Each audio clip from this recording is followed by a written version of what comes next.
La direction, hop, c'est par là. Et voilà, je quitte Ustaritz, dans le Pays Basque, toujours sur la voie du Bastan, direction Pampelune. Et alors, grande surprise hier soir, j'arrive à l'auberge, je m'installe, je fais tous mes petits trucs. Et je reviens, j'étais allé acheter une baguette de pain à l'extérieur. Et quand je reviens, nouveau pèlerin, donc je pensais être seul dans cette auberge, une auberge paroissiale qui est, comme je vous le répète, l'important c'est les personnes qui vous accueillent plus que la structure en elle-même, même si elle est très agréable. Les personnes qui peuvent vous accueillir dans ces refuges pèlerins, c'est quand même, c'est capital pour le bien-être et la poursuite de la marche, etc. Tout ça. Mais ça fait un bien, mais c'est incroyable. Et alors, grande surprise, lorsque j'arrive, je m'aperçois qu'il y a un pèlerin qui est arrivé lorsque je m'étais absenté. Et bon, je me dis, bah, très bien, on va être deux, on va pouvoir papoter. Et à un moment donné, donc, je reviens dans la pièce commune et je vois la personne qui était de dos. Je vais pour lui dire bonjour.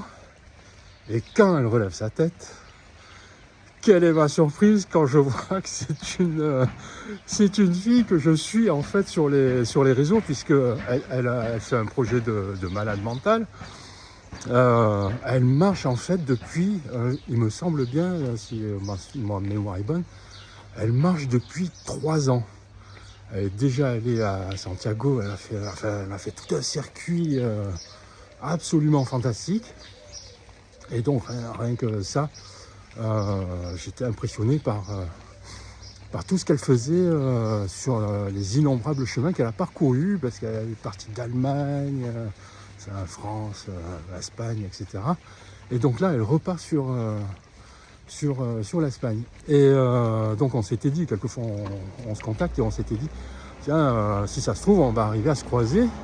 Mais arrivé à la frontière, je me disais, bon, il y a quand même les chances sont quand même très minces pour qu'on puisse juste, ne serait-ce que se croiser et se voir dans la réalité.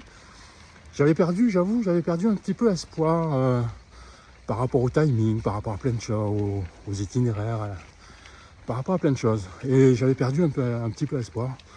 Oh là, elle se retourne, je tombe sur un visage qui est connu, que je connais. Alors que je ne m'attendais pas du tout à ce que ça soit elle. Et comme je vous dis, tous les espoirs s'étaient envolés.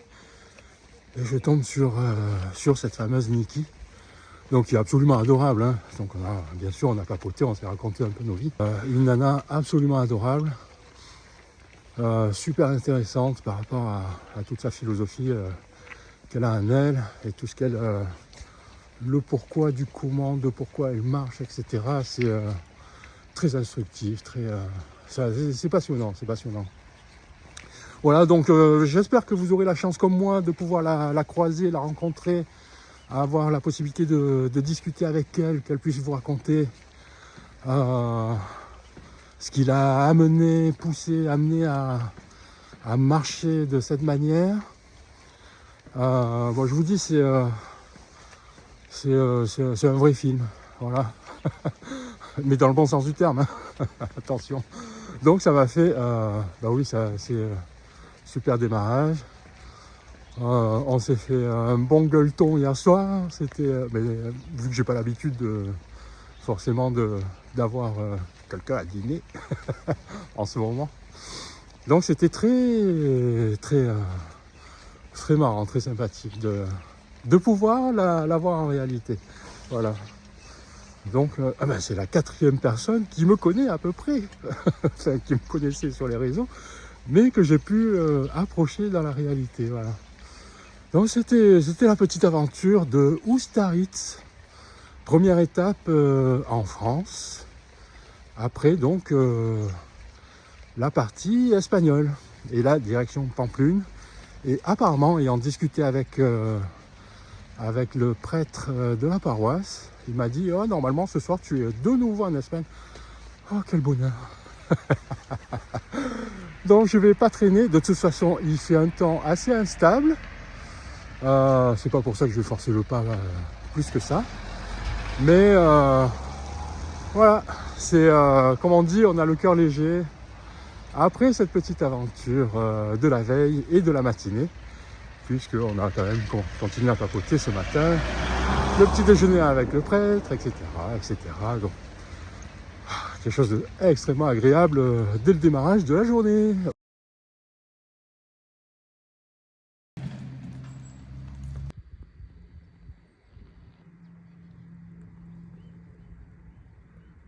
Dans la région du Piment d'Espelette, bien entendu.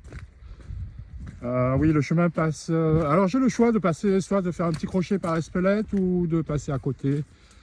Passer par Espelette me ferait faire un détour de mon Camino Bastane. Bon, le temps d'y arriver, je vais encore un petit peu réfléchir. Mais est-ce que vous avez vu comme le Pays Basque est magnifique? Oh là là! Quand on a la chance, bien sûr, de passer entre deux averses.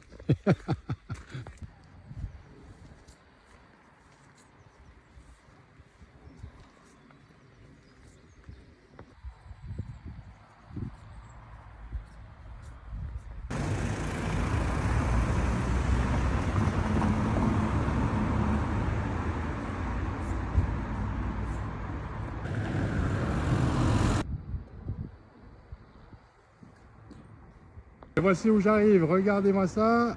Hop là, je me trouve exactement à la frontière au sein du Pays Basque, donc frontière française d'un côté, là où je me trouve encore un petit peu, et je vais passer tout de suite en Espagne. Enfin de retour en Espagne après ce petit intermède français. Ça y est, je revis. Bon, c'est cool, toujours sur le Bastane. Je viens juste de passer la frontière là. Allez, petit parfum d'Espagne, bien que ce soit encore le Pays Basque. Comme vous l'aurez compris, hein, le Pays Basque, c'est vraiment très très étendu. Et là, direction, donc, Pampelune, tranquillement. Il doit me rester encore, je pense, 2 jours.